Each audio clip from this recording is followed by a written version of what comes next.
పెళ్లి కుమార్తెను చక్కగా అలంకరిస్తారు. అలంకరించిన తరువాత పెళ్లికి చాలామంది పురుషులు వస్తారు, స్త్రీలు వస్తారు. అయితే ఈ పెళ్లి కుమార్తె మనసులో తనకు కాబోయే భర్త తప్ప ఇంకొకరి ధ్యాస ఉండదు, ఇంకొకరి ధ్యాస ఉండదు. సంఘంలో నువ్వు పెళ్లి కుమార్తెగా మారితే నీ పెళ్లి కుమారుడైన యేసు ప్రభులు వారు తప్ప ఇంకొక ఆలోచన నీకుండదు. దేని మీద నీకు ధ్యాస ఉండదు, ఏ విధమైన ఆలోచన నీకుండదు. నీ కాబోయే ఆ పెళ్లి కుమారుడైన యేసు ప్రభుల వారి మీదనే నీ దృష్టి అంతా కూడా ఉంటుంది. ఆయన గురించే. పెళ్ళి అయిపోయింది. పెళ్ళి అయిన తరువాత వెంటనే ఆమెనే ఆ పెళ్లి కుమారుడు అంటాడు, మా ఇంటికి నేను తీసుకెళ్ళిపోతానని. దయచేసి వినాలి. పెళ్ళి అయిన తరువాత ఆ పెళ్ళి భార్య బంధువులందరికీ చెప్తుంది, ఆంటీ మా ఇంటి ఆయన, ఆంటీ మా భర్త, ఆంటీ మా పెనిమిటి. ఆమె తన భర్తని అందరికీ పరిచయం చేస్తుంది. ఆయన కూడా బంధువులకు చెప్తాడు, ఈవిడ నేను పెళ్లి చేసుకుంది.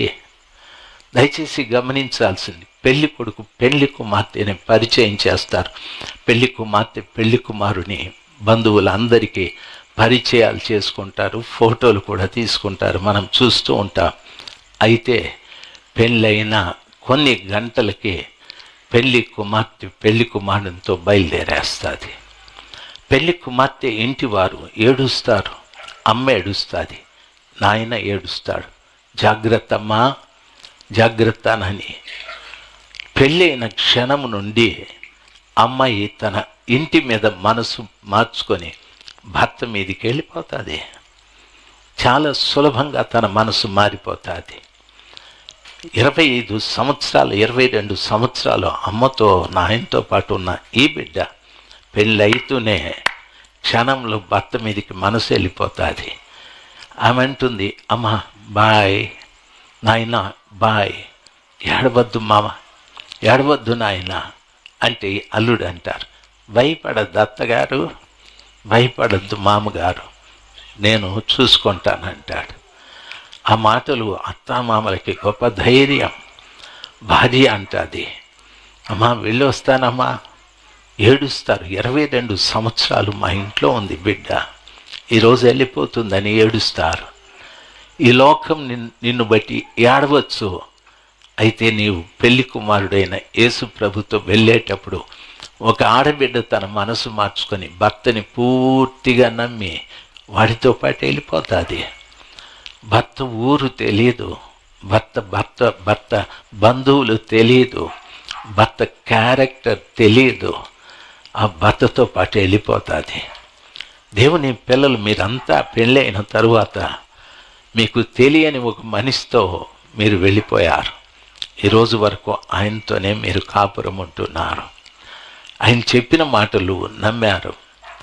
ఆయన నన్ను పోషిస్తాడని నమ్మారు. ఆయన నన్ను మంచిగా చూసుకుంటాడని నమ్మారు. 22 సంవత్సరాల సంబంధం క్షణంలో తెంచుకొని ఆయనతో పాటు వెళ్ళిపోయారు. ఈ భూమి మీద ఎవరినైనా పెళ్లి చేసుకొని మీరు దుఃఖపడచ్చు, విచారపడచ్చు. పరలోకంలో ఉన్న తండ్రిని వివాహం చేసుకున్న మీకు దుఃఖం లేదు. ఆయన అంటాడు, ప్రతి బాష్ప బిందువును నేను తుడిచివేస్తాను, మీ దుఃఖమునకు ప్రతిగా నేను పూదండను ఇస్తాను. ప్రభు చెప్పిన మాట. ఆ కృపగల దేవుడి పెళ్లి కుమారుడుగా వచ్చే రోజులు దగ్గర పడిపోయాయి. మీరు ఎక్కడున్నారంటే విడిది గదిలో ఉన్నారు.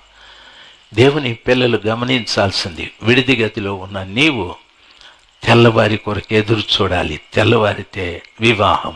మాకు గమనించాలి, తెల్లవారితే వివాహం. రాత్రి గడిచిపోవటానికి ఎంతో కాలం పట్టదు. రాత్రి 4 జాములు ఉంటాయి, పగలు 4 జాములు ఉంటాయి. ఆయన ఎప్పుడు వస్తాడంటే దొంగ వలె వస్తాడు అని పేతురు చెప్పారు. దొంగలు ఎప్పుడు వస్తారంటే 6 నుండి 9 వరకు ఒక జాము, 9 నుండి 12 వరకు ఒక జాము, 9 నుండి 3 వరకు 12 నుండి 3 వరకు ఒక జాము. ఆ జాములో 3 నుండి 6 వరకు ఒక జాము. 3 నుండి 6 వరకు ఉన్న జామును గురించి మాట్లాడుతూ మత్తయి సువార్తలో అంటాడు, ఆయన 4వ జామున కొండ దిగి అద్దరికి వెళుతున్న శిష్యుల దగ్గరికి సముద్రం మీద నడుస్తూ వెళుతున్నాడని. 4వ జామున ఆయన కొండ దిగి అద్దరికి వెళుతున్న శిష్యుల దగ్గరికి సముద్రం మీద నడుస్తూ ఆయన వెళుతున్నాడని వాక్యం సెలవిస్తుంది. 4వ జాము ఉదయము 3 నుండి 6 వరకు. బాగా గమనించాలి, 3 నుండి 6 వరకు. నన్ను ఎవరైనా ప్రార్థించమని అడిగితే వాళ్ళకి చెప్తాను, 3 గంటలకు లేవండి, 3 గంటలకి లేచి దేవుని స్తుతించండి. ఆ సమయము పెళ్లి కుమారుడు వచ్చే సమయం. దేవుడు కనికరించి ఆ గంటలో మీరు ప్రార్థన చేస్తే పెళ్లి కుమారుడు వచ్చి మిమ్మల్ని తీసుకెళ్ళిపోతాడు. నా మాట అర్థమైన వారు హల్లెలూయా చెప్దాం. ప్రతిరోజు కూడా 3 గంటల నుండి 6 గంటల వరకు ప్రభువా నీకు స్తోత్రం, నీకు స్తోత్రం, నీకు స్తోత్రం అని చదివేవాళ్ళు చదవండి, ఉద్యోగం చేసేవాళ్ళు చేయండి, కూలి పని చేసేవాళ్ళు చేసుకోండి, వ్యాపారాలు చేసేవాళ్ళు చేసుకోనండి, లేకపోతే ఇంకొకటి చేసుకునే వాళ్ళు దయచేసి చేయండి. అవి మానుకోవద్దండి. అయితే వాటిలో మనం ఎప్పుడు మోసాలు చేసేవారుగా, అన్యాయాలు చేసేవారుగా ఉండకూడదు. దేవుని బిడ్డలు నిజాయితీగా మనం ఉండాలి. దేవుని పిల్లల రీతిగా నిజాయితీ కలిగి మనము ప్రార్థన చేస్తూ ఉంటే 4వ జామున ప్రభు వచ్చి మిమ్మల్ని తీసుకెళ్ళిపోతాడు. మీరు ప్రార్థించండి. మీ భర్తల చేత కూడా ప్రార్థింప చేయండి, మీ పిల్లల చేత కూడా ప్రార్థింప చేయండి. 4వ జాము 3 నుండి 6 వరకు ప్రభు దగ్గర మోకరించి దేవునికి స్తుతులు చెల్లించండి. ఏం ప్రార్థించాలి అని అడగద్దండి, ప్రభుని స్తుతించండి, ప్రభుని స్తుతించండి, ప్రభుని స్తుతించండి. స్తుతుల మీద ఆసీనుడై ఉన్న తండ్రి కొండ మీద నుండి దిగి అద్దరికి వెళుతున్న శిష్యుల దగ్గరికి వెళ్ళినట్లు ప్రార్థిస్తున్న నీ దగ్గరికి వచ్చి, కుమార్తె నాతో పాటు రమ్మని, కుమారుడా నాతో పాటు రమ్మని ప్రభు నిన్ను పిలుస్తాడు. నా మాటలు అర్థమైన బిడ్డలు ఒకసారి హల్లెలూయా చెప్దాం. యేసు ప్రభు రాకడ దగ్గర పడ్డది. దయచేసి అనాలోచనంగా బ్రతకద్దండి. మీరు విడిది గదిలోకి వచ్చారు. మీ పరిశుద్ధతని మీరు కాపాడుకోండి, మీ భక్తిని మీరు కాపాడుకోండి, మీ కుటుంబాల్ని మీరు కాపాడుకోనండి. అనవసరంగా వ్యర్థమైనటువంటి విషయాలలోకి వెళ్ళొద్దండి. వ్యర్థమైన మాటలు మాట్లాడకండి, పనికిరాని సహవాసాలు చేయొద్దండి. సాధ్యమైనంత వరకు యేసు ప్రభుల వారిని ఎదుర్కోవటానికి సిద్ధపడండి. మీరు విడిది గదిలో ఉన్నారు. మీ సంఘమే విడిది గది, మీ సంఘమే విడిది గది. అందులో పెళ్లి కుమార్తె ఎవరంటే 4 విషయాలు చెప్పాను, మీకు గుర్తున్నాయి. ఆ 4 విషయాలు నీ జీవితంలో జరగాలి. 4 విషయాలు నువ్వు జరిగితే డౌటే లేదు, నువ్వు పెళ్లి కుమారునితో పాటు పరలోకంలోకి వెళ్ళిపోతావు.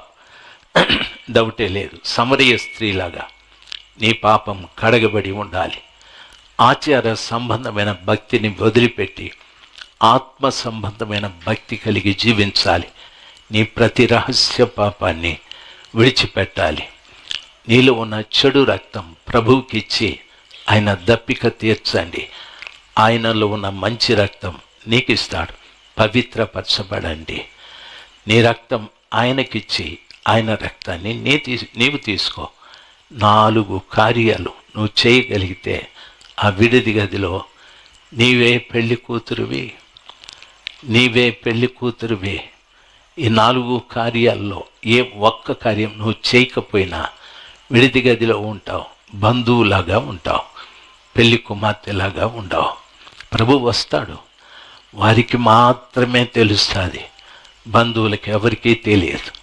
ఈ రోజున ఆ కృపగల దేవుని పాదాల చెంత కూర్చున్న మీ అందరికీ నా మనవి, సమయము లేదు, సమయాన్ని వ్యర్థపరచకండి. దేవుడిచ్చిన చక్కటి అవకాశాన్ని సద్వినియోగం చేసుకోనండి. ఆ సంఘము ఈ సంఘము అనుకోకండి. ఆశీర్వాదాలు, పాటలు, కథలు, పిటకథలు ఆ వైపు చూడొద్దండి. వాక్యం వైపు చూడండి. వాక్యం ఏం బోధిస్తుందో ఆ ప్రకారంగా జీవించండి. యేసు వస్తున్నాడు. యేసు పెళ్లి కుమారుడుగా వస్తున్నాడు. నేను విడిది గదిలో ఉన్నాను. పెండ్లి కుమారుడు వచ్చి నన్ను తీసుకెళ్ళేది 4వ జాము. ఆ జాములో నేను సిద్ధంగా ఉండాలి. కృపగల దేవుడు వచ్చినప్పుడు నేను మెలకువతో ఉండాలి, సిద్ధపడి ఉండాలి. నా ప్రభుతో పాటు నేను పెళ్లి కూతురుగా వెళ్ళిపోవాలి అని ప్రతి బిడ్డ మంచి ఆలోచన కలిగి మీరు జీవించాలి.